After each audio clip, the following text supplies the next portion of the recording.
Today we're in front of the Old Parish Cemetery in York, Maine. Let's go explore. York was settled by English colonists in 1624, and this is one of the oldest cemeteries in the area. When York was settled, this area was known as the province of Maine, but it was part of Massachusetts. Maine became a separate state in 1820 as part of the Missouri Compromise. And it's a very pretty cemetery. And I believe the oldest gravestone here dates to 1714. It's somewhere in this area.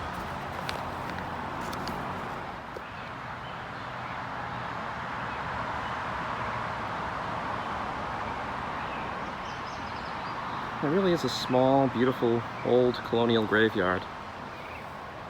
Like a lot of New England graveyards, it's set off from the meeting house and the church. Typically in a colonial New England village like York, you would have had an area where the meeting house was, and the church, and the town green, and the graveyard would be set off to the side.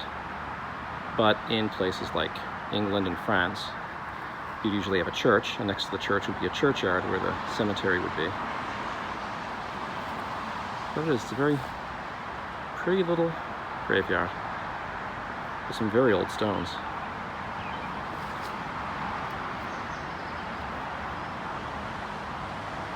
Slate gravestone. Slate was used commonly for gravestones in Massachusetts and New Hampshire because it was so plentiful. And we have the death's head, that memento mori. And the inscription here reads, "Here lies buried ye body of Mrs. Eunice Stone, the wife of Mr. John Stone, who departed this life February 20th, 1765, aged 37 years.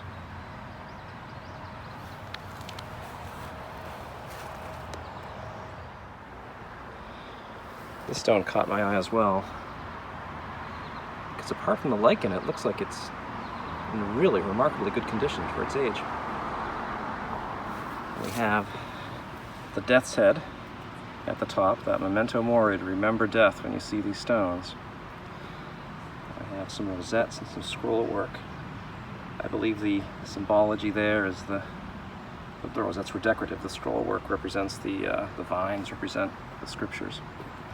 And the inscription reads, "Here lies buried the body of Mr. Daniel Bragdon, who departed this life July 18th, 1756, aged 21 years. That's an interesting one. Again, we have the death's head. On the side we have some rosettes, scroll.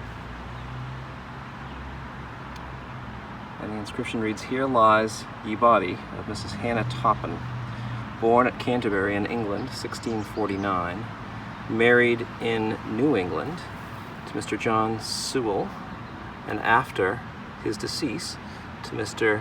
Jacob Tappan of Newbury. DEC, deceased, April." Now it looks like it's 10th, 1723.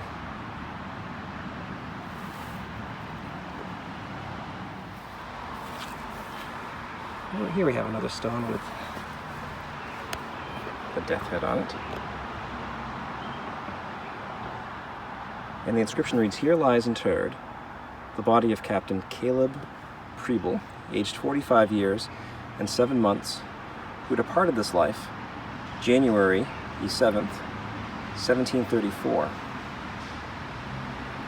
And there's a flag next to Captain Preble's stone.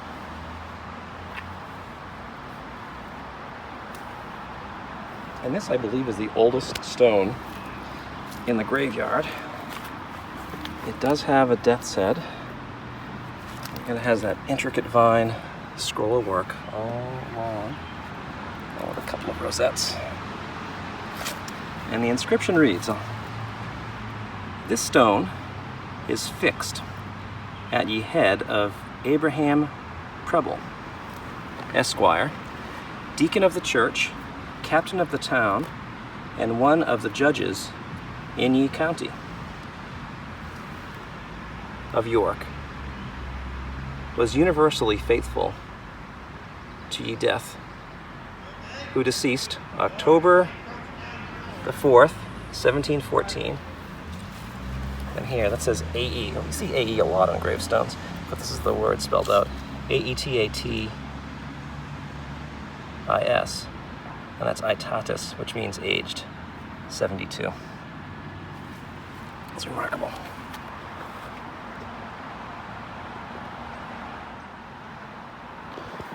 Now this, I believe, is a reproduction of a gravestone.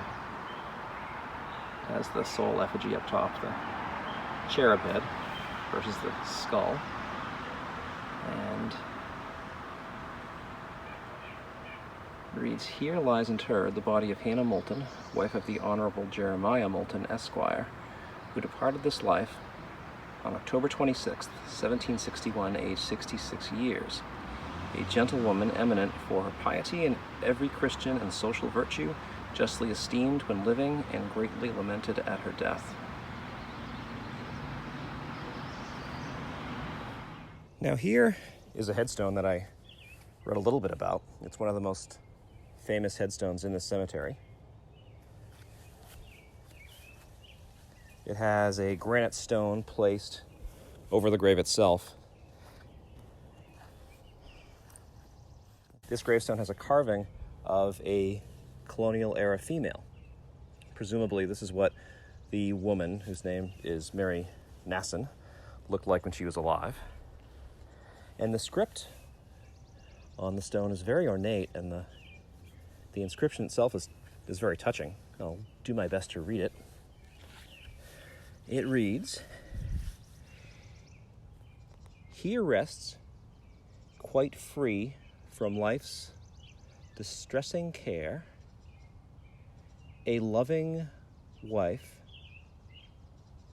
a tender parent dear,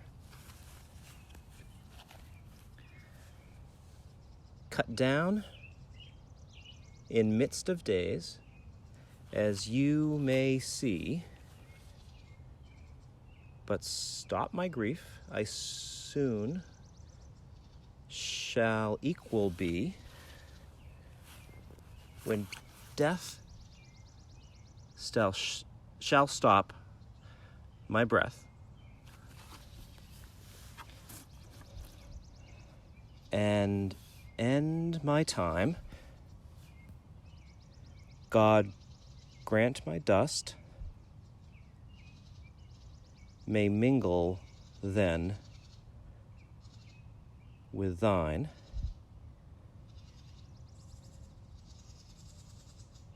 It's a beautiful sentiment. At the bottom it reads, "Sacred to the memory of Mrs. Mary Nasson, wife of Mr. Samuel Nasson, who departed this life August 18th, 1774, age 29. Now, the story, and I think it's a terrible one, is that young Mary had a restless soul, and the stone was placed here to prevent her from rising from the grave. But her husband, and I'm not sure if he's buried here or not, paid a wonderful tribute to her in stone back in 1774.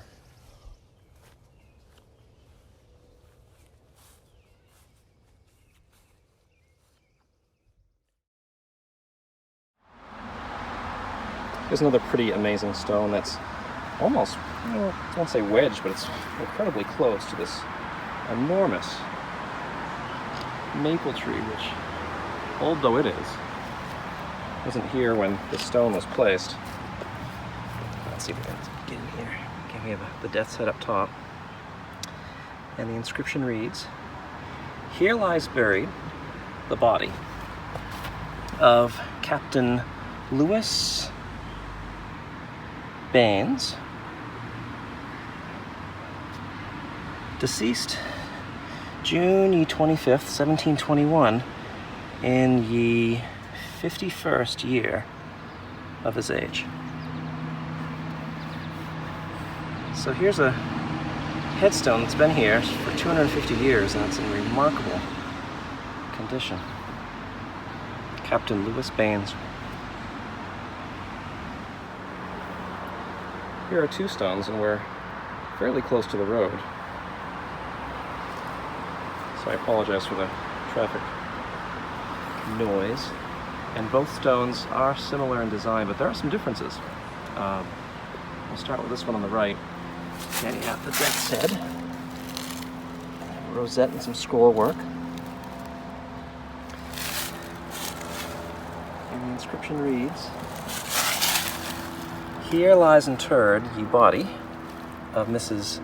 Hannah Sweet, consort of Mr. Joseph Sweet, who died November ye 15th, 1761, in ye 74th year of her age. Her life an example of piety, diligence, frugality, and charity." Again, we have the death's head symbol, but the top of it is different from Hannah's stone. But it was made sometime earlier. And the inscription reads, "Here lies interred ye body of Mr. Joseph Sweat, who departed this life June the 12th, 1750, in ye 27th year of his age. One dieth in his full strength." So Joseph died rather young,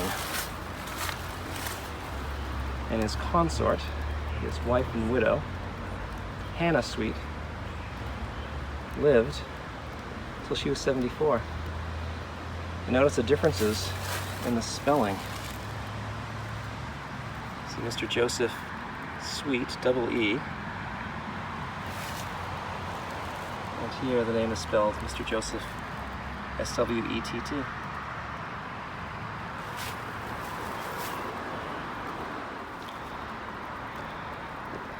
And regrettably, as can be the case in a lot of colonial cemeteries, we kind of in a little corner of the cemetery, and some of the stones are in real disrepair. This one's leaning over, about to fall over. It's resting against a piece of granite. It's a very simple stone, and the inscription reads, "Mrs. Esther Arbuckle, 1760. I'm not sure if this is where she's buried or if this is just where the stone has been propped.